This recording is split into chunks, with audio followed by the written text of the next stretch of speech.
Trump supporters are mistaken to say Kamala Harris cannot be president. You may have heard that Kamala Harris can't be president because her parents weren't born in the U.S. and had ambiguous citizenship status when she was born in Oakland, California, in 1964. Some Harris opponents have been spreading such lies since she became the Democrats' presumed presidential nominee after President Joe Biden resigned on July 21, 2024. After Biden named her vice presidential running companion in 2020, the claim began. Indicted Trump legal advisor, John Eastman first made this claim. Mainstream legal scholars agree, it's false. Reusing this myth allows us to examine presidential eligibility through recent candidates. Birthright citizenship protects Harris. How do we know Harris's eligibility claims are false? Section 1 of Article 2 of the Constitution states that no person except a natural-born citizen, or a citizen of the United States, at the time of the adoption of this Constitution, can be president. The two presidential criteria under the Constitution, 35 years old and 14 years in the U.S. before running, are straightforward. What does natural-born citizen mean in the document? Although the Constitution doesn't say, judges and legislatures have weighed in since. The first proof is the 14th Amendment, which granted citizenship to formerly enslaved Black Americans and their children after the Civil War.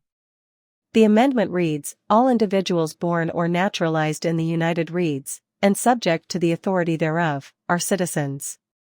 The 14th Amendment guarantees birthright citizenship to anybody born in the U.S.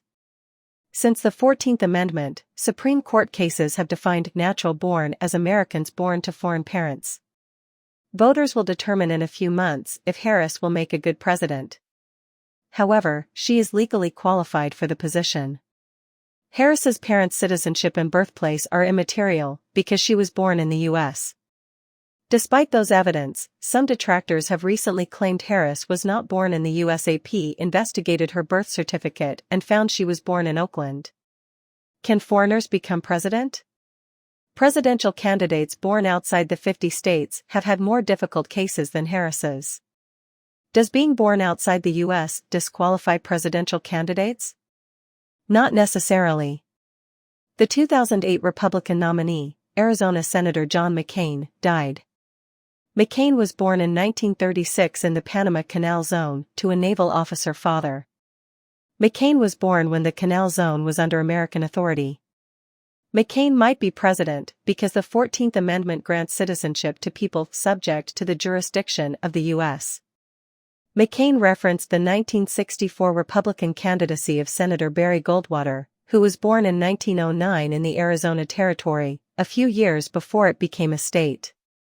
Barack Obama and Hillary Clinton, McCain's Democratic competitors for president, co-sponsored a resolution in April 2008 declaring McCain a natural-born citizen, qualified for office.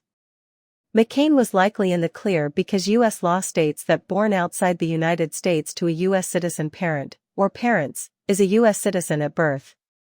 If elected president, Ted Cruz, a Republican from Texas who was born in Canada but whose mother was an American citizen, would have followed this tradition. Background: race and ethnicity. The natural-born citizen provision has never threatened a major presidential candidate, including Harris. However, the Constitution does not protect her from race-based political attacks like Donald Trump's years-long birtherism campaign against Obama. Trump falsely claimed Obama wasn't born in the U.S. during his administration. As reported, Obama was born in Hawaii. Trump and other high-profile detractors of the vice president are not making such severe claims against Harris. As with Obama, this candidate implies racism. He is foreign. They differ from us. These people hate America, the talk.